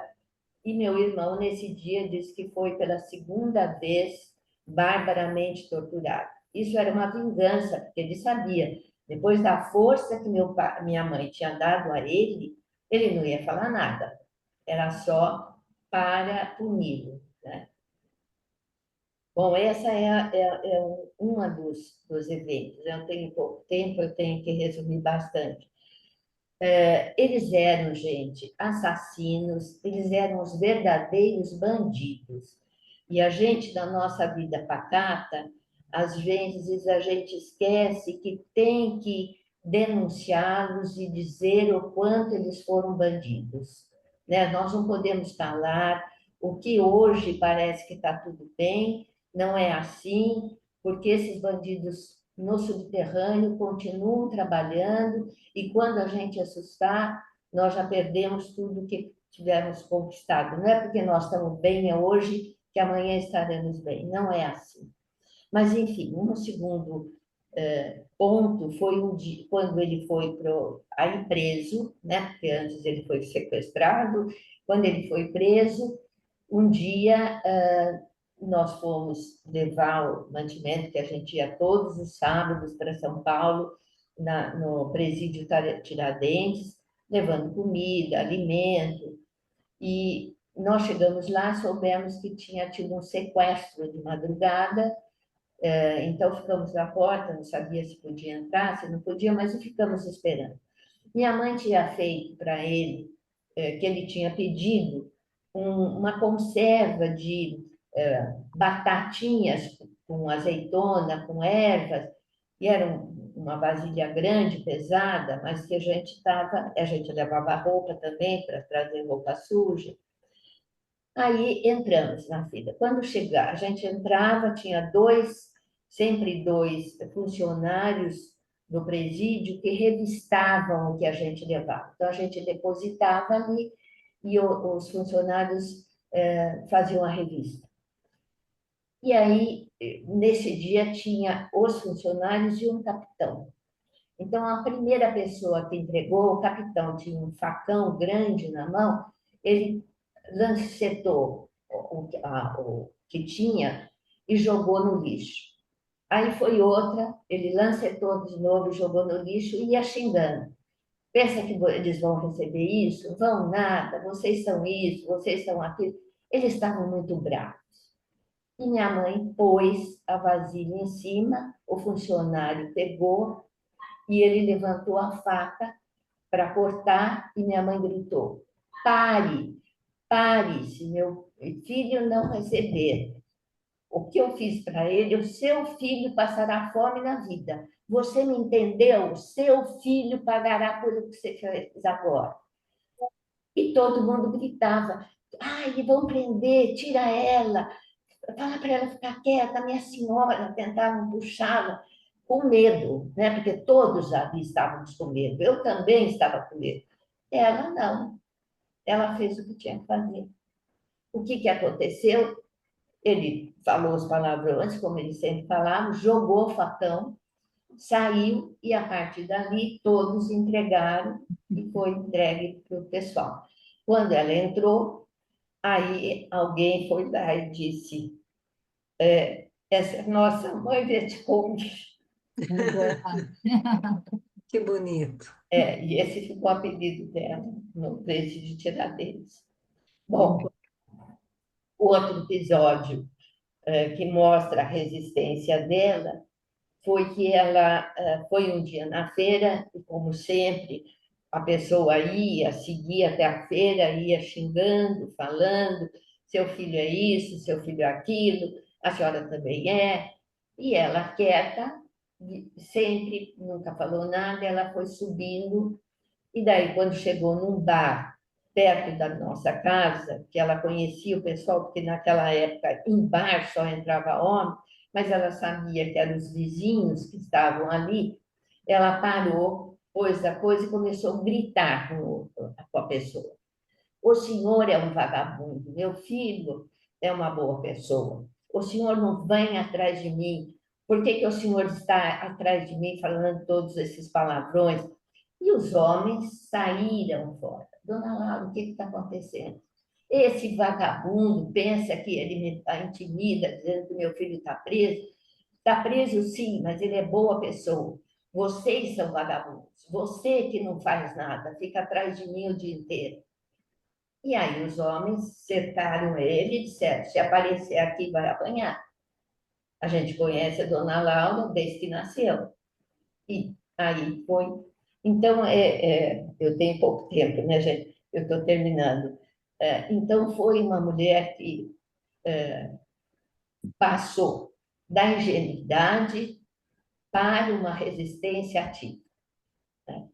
Uma pessoa muito simples, que não tinha da onde ter tirado tanta sabedoria, mas era uma pessoa que tinha sabedoria. Uma coisa que eu acho importante que a gente diga aqui, se vocês me permitem ainda um pouquinho, é essa história de que eles propagam hoje, né, que a reação dos militares foi porque a esquerda estava na luta armada. É o contrário, foi o contrário. Quer dizer, nós não estávamos na luta armada. Não é que a gente não havia a possibilidade, não havia a perspectiva de tomar o poder. Tínhamos, sim, a perspectiva.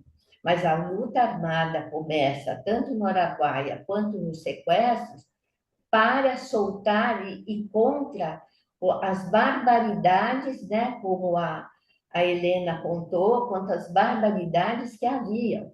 E hoje eu comemoro os grandes sequestros, porque quanta gente não foi salva nesses grandes sequestros, né? 50 em um, 30 no outro. Então, a história que eles invertem, a gente não pode permitir que continue sendo contada, porque eles são os verdadeiros bandidos, né, dessa história. Obrigada Tem toda a razão. Obrigada pelo depoimento. Muito lindo também, emocionante. E eu acho que fica claro que a coragem da tua mãe representa a coragem de todas as pessoas que resistiram, resistem até hoje, e que corresponde em grau e tamanho à covardia deles, né? Exatamente. Porque Exatamente. a covardia caracteriza toda a ditadura. Quer dizer, só eles torturavam porque eles estavam cercados de proteção. Fora, eles eram covardes. A figura daquele capitão largando o facão e indo embora ficou muito claro para mim. Quer dizer, covarde, né? Ele não aguentou o grito de uma mãe. Todo mundo estava se submetendo. Quando ela grita, ele larga o facão, xinga, mas vai embora. E a coragem também de quem é solidário, porque quem é solidário nessa situação É sabe muito que pode difícil. ser tomado também como se Sim, fosse, sim. né? Quando eles Muito mandavam obrigada, matar, Estela. obrigado Nós já você. tivemos oportunidade também, numa roda de conversa, há vários anos, né, de escutar também a história, né, sempre muito importante, né, essa memória. E aqui Sim. fica aberta aqui para outras pessoas que queiram estar fazendo algum comentário, é, perguntas, memórias outras. Eu me lembro deste um trecho do filme que também do filme Ainda Estou Aqui, que me marcou muito, é quando a personagem da Eunice Paiva vai falar com o amigo do Rubens Paiva, né? Que ela também foi presa e não sabia o que estava acontecendo, né? Não sabia se de fato, e de repente ela se vê, ela envolvida, ela taxada como comunista, a filha, né? E aí ela questiona o amigo e ele diz: é necessário que seja feita alguma coisa, É. Então, né? eu queria falar uma palavrinha para Helena. Helena, eu tenho a impressão que, assim como o meu irmão, a tortura nunca acaba, né? A tortura permanece para o resto da vida. O meu É, irmão passou a é, vida tendo pesadelos com a tortura, como se ele é, tivesse sendo. E uma coisa que ficou impressionante, que foi o mais difícil, foi quando ele saiu da prisão, não quando ele estava na prisão. Não sei se isso ocorreu para você, porque quando ele sai, ele não encontra mais os companheiros, os amigos se afastam dele. Na PUC não tinha mais filosofia, a faculdade tinha fechado, ele queria fazer história, o pessoal da PUC falava assim, os militares não vão deixar você fazer história, então vá para geografia. Ele tinha que ouvir o militar que dava aula dizer que os comunistas eram mentirosos, que nunca houve tortura. Então, aquele desespero, ele acabou ficando muito doente, desenvolveu uma diabetes nele muito grande, ele passou a ser uma outra pessoa. Minha mãe dizia, filha, levaram um filho e soltaram outro. Eu não conheço esse filho, né? Era muito diferente. Eu não sei se você teve essa experiência de que dessa tortura permanecer a vida toda. Estela, olha, eu acho que essa sua abordagem foi importantíssima, porque você aborda esses apoios, que sem os quais a gente não estaria nem vivo. né? sim, Que foram as nossas famílias, né? As mães jogaram um papel muito importante, né? A sim. gente sabe aquele grupo de mães aí de São Paulo, e aqui em Fortaleza, a gente tinha as mães. Por exemplo, tinha a minha mãe, por exemplo, que eu falei, é porque não dava tempo da gente falar tudo. Por exemplo, a minha mãe, ela era daquela católica, o meu avô meu bisavô era português, veio, eles tinham umas fazendas lá pelo norte do Ceará, então ela tinha aquele perfil da Igreja Católica, mas ela sempre foi muito solidária, o meu avô também, aquela coisa, sabe, da solidariedade, da caridade, como o pessoal chama, né? É, E ela, no processo, ela foi vendo. A minha mãe dizia: não, esses caras são horror, eles são torturadores. Mesma coisa a minha sogra, meu sogro. A minha uhum, sogra e meu sogro achavam que nós éramos dois amalucados, porque era muito jovem. Como é que vocês fazem isso? Estão jogando tudo fora, não sei o quê. Quando os caras invadem a casa dela e puxam arma dentro de casa, arma para ela, uma senhora, com um bebê no braço, que era o meu filho, ela disse não. Inclusive, ela pode disse ser. para ele que ela era muito corajosa. Ela se vira para ele e diz assim: não é qualquer marginal que entra na minha casa. Eu queria que o Ótimo, senhor se identificasse. Tá ótimo. bom. E eles puxam a arma nessa hora, para ela. Então, Ah, ela, a partir daí, ela não queria, como eles não queriam o envolvimento da gente, mas conseguiu. Todos ficaram contra a ditadura, todos. sim, Né? sim. Então, houve esse processo. Agora, por outro lado, havia aqueles que tinham medo de falar com a gente, que dobravam esquinas para não. Só que eu acho que isso foi naquela época, ficou no passado.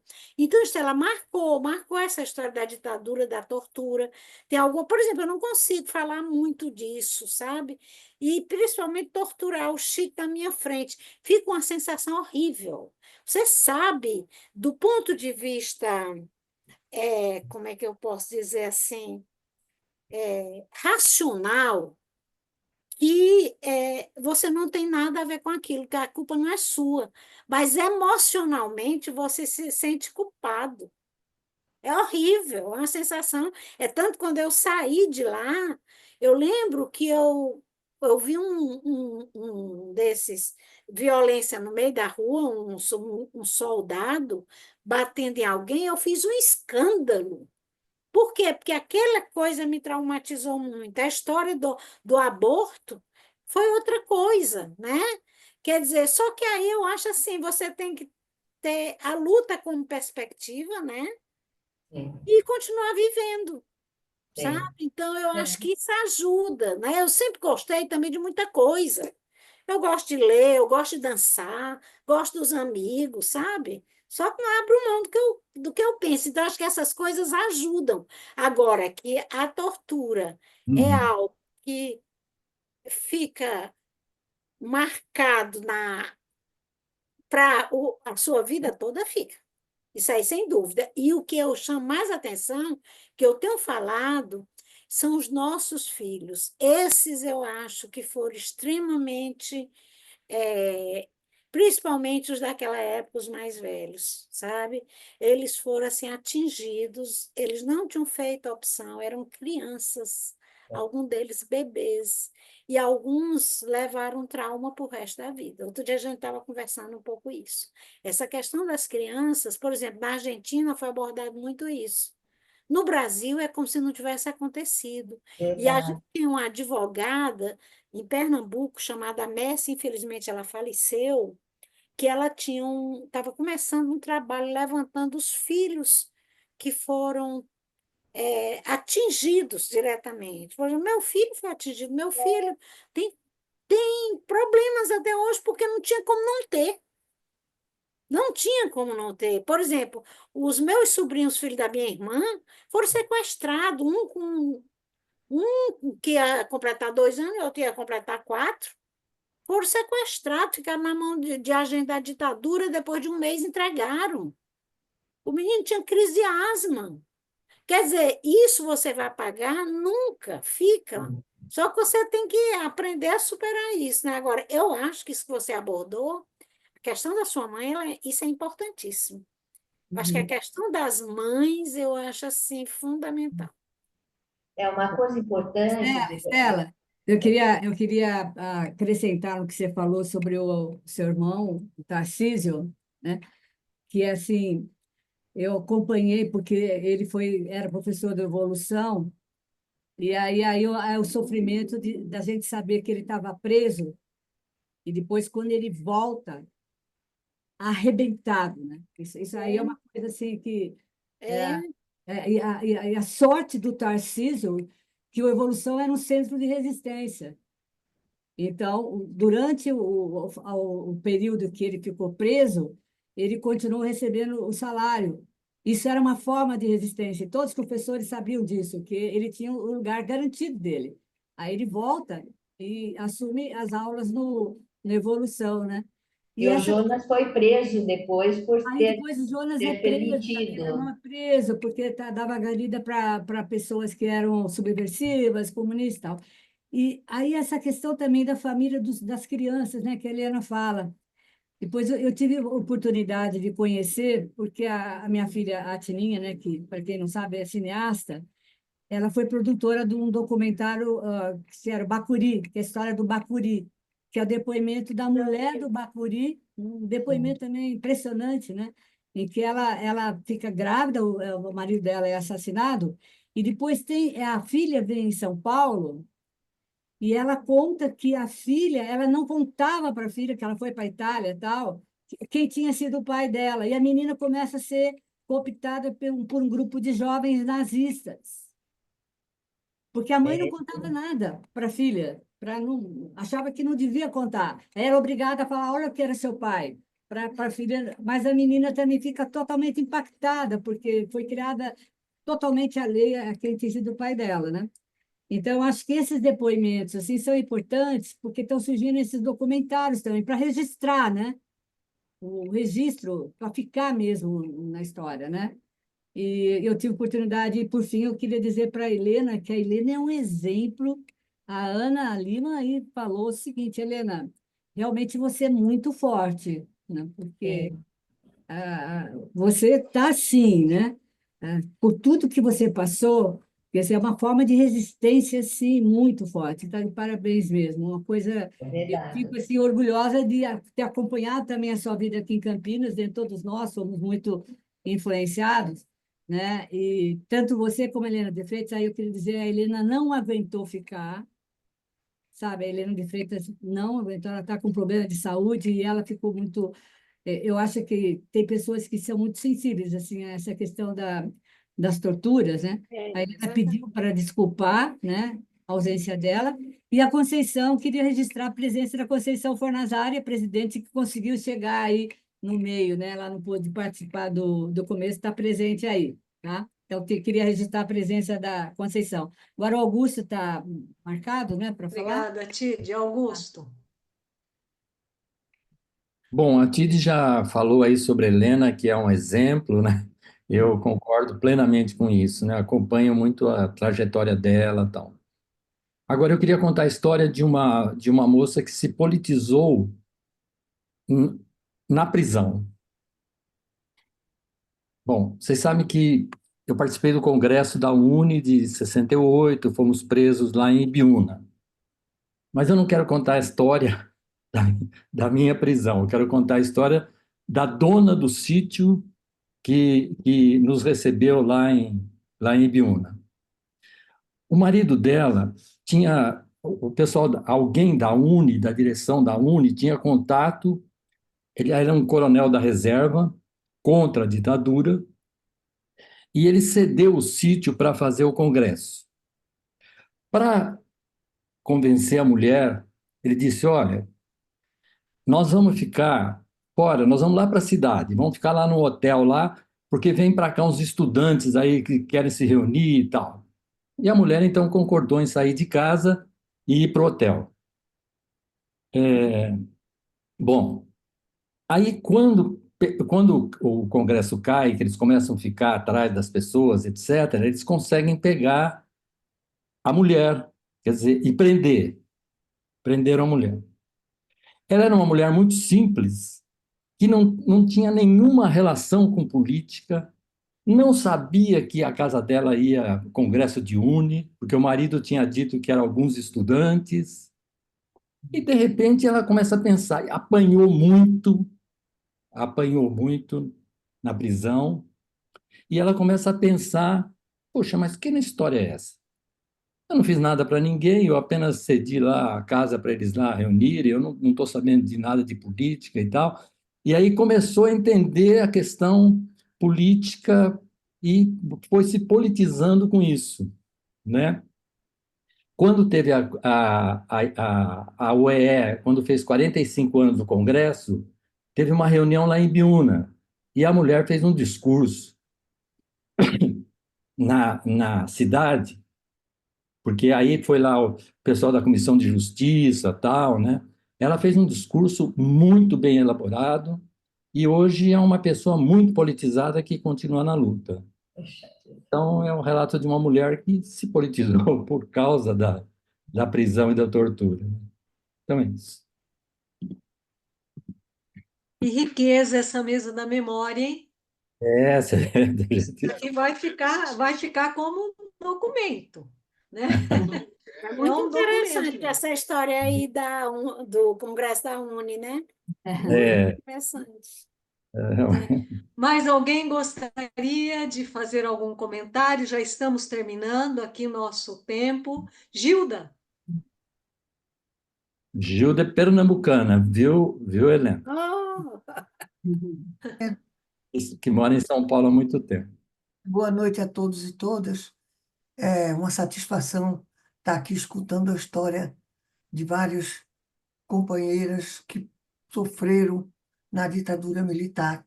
E a história da Helena é uma história muito comovente. A história da mãe da Estela também muito comovente, né? A gente enfrenta, né? E nós enfrentamos as pessoas que conviveram naquela época que eram de esquerda e que militavam no movimento estudantil, correram muitos riscos, né? E eu quero aqui perguntar a Helena. Helena, você conheceu Solange Almeida de Souza? Ela foi presa no Ceará quando ela fazia um trabalho no campo. Ela e o marido. Ela era minha prima irmã, né?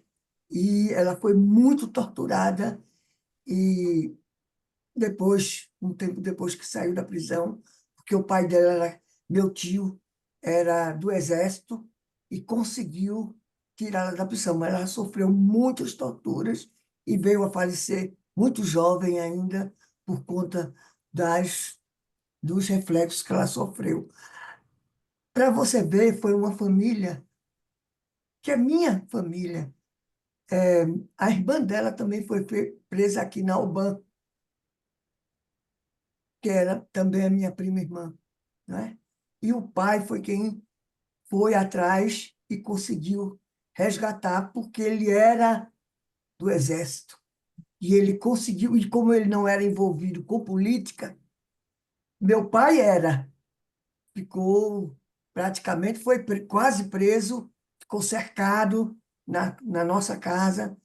E a minha irmã foi exilada, junto com o meu cunhado, que foi cassado na Faculdade de Medicina, da época do Luciano Siqueira. Luciano, nosso em camarada. Pernambuco, é. Ele era companheiro de Luciano e era da UNE, né? Meu cunhado também foi cassado. Então, assim, a vida que a gente, e os depoimentos que a gente escuta desse processo, ele é muito, muito rico e muito triste. E por isso que a gente tem que contar as histórias, não podemos deixar de contar a história. Eu fico impressionada, porque eu estava olhando aqui, eu acho que a mais jovem aqui deve ser a Inalba ou as meninas que estão nos assessorando, porque não tem jovem para É. escutar essa história. Isso é lamentável, porque a gente precisa que os jovens escutem isso, os jovens vivenciem de alguma forma essa história, que é uma história triste, comovente, e que as pessoas têm que demonstrar a sua resiliência, a sua luta e a sua resistência em relação a tudo que viveu. Então, eu penso que fico extremamente gratificada de escutar a Helena e também aqui de novamente encontrar o professor Arnaldo Lemos, que fez um excelente documentário, um excelente curso sobre a questão da ditadura através do cinema.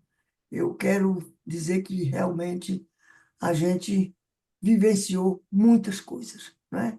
Apanhamos em passeata, eu fui presa, não chegou a ser uma prisão, eu fui detida em 81 na porta de uma fábrica.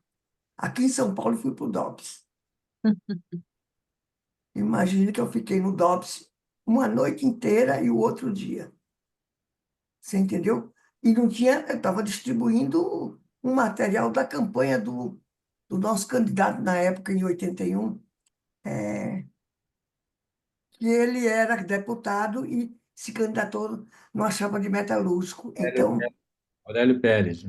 Ah, É, Aurélio Pérez, eu né? estava distribuindo material do Aurélio Pérez na porta de fábrica e fui detida, levada para o DOPS, à revelia, sem nenhuma explicação, e depois eles fizeram um grande interrogatório. A sorte é que eu tinha uma vida legal.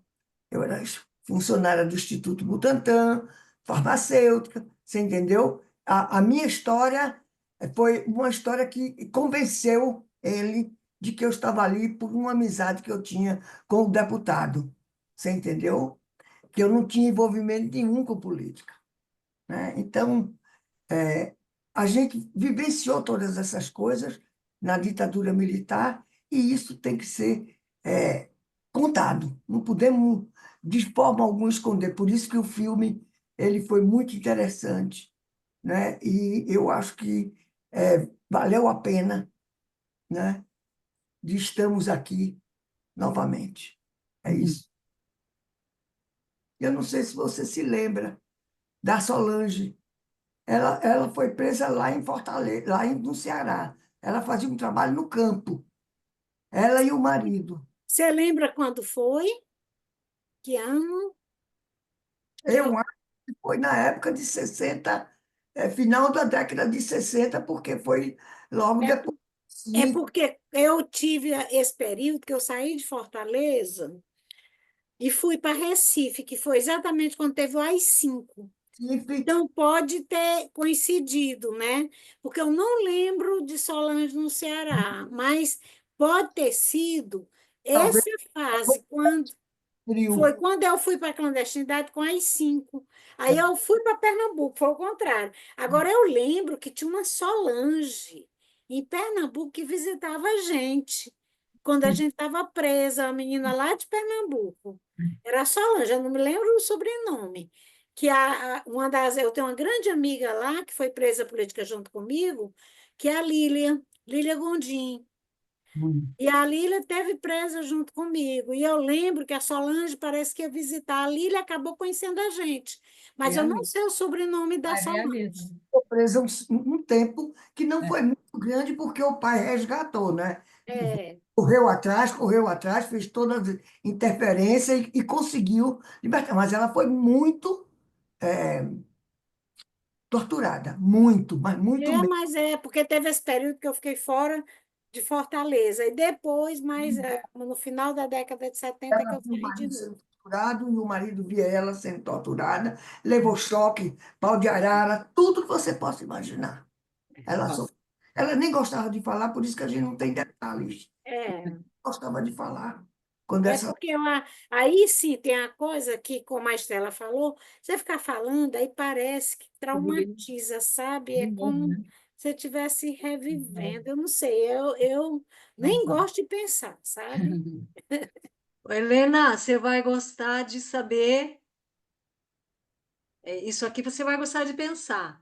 Olha, lá no Facebook da Propuc do Simpro, lindo e emocionante depoimento, mamãe guerreira, tia Cacau presente, Janaína, é É minha sua filha, minha filha. filha, Ditadura nunca mais. é. Carlos Artioli, é um grande prazer ter a oportunidade de reencontrar uma militante histórica pela democracia, uma comunista de grande valor. Um grande abraço, Helena Serra Azul. E da Helena Freitas, Helena, nossa companheira, camarada histórica, muitas lutas desde os anos 60. Então, Não é está lá. interessante isso da minha família? A minha família foi muito impactada com tudo isso. Então, até hoje, a gente tem um vínculo muito forte, porque nós três fomos perseguidos e os três namorados também. Então, foi praticamente a família Família toda, inteira, né? né? E assim, a minha irmã faleceu, que é essa tia Cacau, que ela chamou. E ela foi essa minha Ah, irmã que foi prestar um depoimento, achando que era um depoimento, e que eles fizeram um sequestro. Porque a gente tinha um vínculo tão forte, e ela era secundarista na época, achou que não tinha nada, que era só um depoimento, não tinha noção do que estava acontecendo. E aí foi. Essa minha irmã faleceu, infelizmente, faleceu ainda relativamente nova, com câncer e tudo, como várias amigas, como o Chico, que faleceu muito jovem, né? Em relação hoje a todo mundo que vive e tudo, né? Então, assim, mas até hoje a família da gente, semana passada, alguém chamou para a gente fazer uma live aí da família, não sei o quê, que aí a minha outra irmã não quis, botou a filha, aí a outra filha, foi muito interessante, porque a memória dessa geração que foi depois da gente. É muito interessante isso. E eu acho que a gente, como alguém aqui falou, acho que foi a Gilda, eu fico preocupada também com isso, Gilda. A gente ainda está resistindo, né? Mas nós somos os sobreviventes tanto da luta como da vida, né? Até quando? A gente está aqui, né? Ainda estamos aqui. Mas aí a gente tem que ter um pessoal jovem, que é quem de fato vai construir essa sociedade que a gente almeja, né? essa força de vocês, todos e todas que estão aqui, é uma força que, com certeza, não é algo apenas individual. É uma força que fortalece o próprio povo. Porque toda ditadura, uma das primeiras coisas que faz é apagar as memórias que dão força para o povo, sobretudo as memórias ligadas às lutas coletivas, né, por liberdade coletiva, pela democracia, por um mundo melhor para todos, né?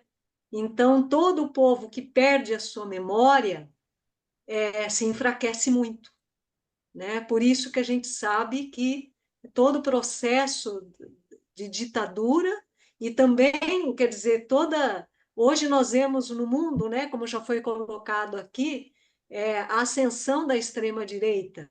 E a ascensão da extrema-direita passa por aí, né? E na sua prática está a desidratação da memória popular, da história, e quando se apaga a história, se apagam os motivos da luta, né? Então é muito mais fácil falar, olha, eram todos terroristas, né? Eram todos, quando eles são os terroristas, né? Quando são eles que usurpam o poder e que falaram que era 1, 2 anos e ficaram 21 anos, e a gente sabe as consequências que nós sofremos até hoje, né? Então é para nós uma honra, né? Uma honra poder participar desse momento, estarmos aqui, ainda estarmos aqui, e com certeza essas memórias chegarão aos mais jovens. É para isso que nós estamos aqui, Eu né? ia falar. Porque, vamos dizer, a Estela, a Helena, o Augusto, a Gilda, quer dizer, nós já estamos resolvidos, né? Bem ou mal, mas estamos resolvidos. Agora, as novas gerações, se quiserem resolver os grandes problemas que eles enfrentam na sociedade, que não foram eles que criaram, eles têm que entender que essas memórias são importantes. Estela. Então, eu queria só completar, falando um pouco do meu irmão. Ele foi professor de geografia no Notre Dame, que era uma escola de elite, e sempre disse que foi preso político.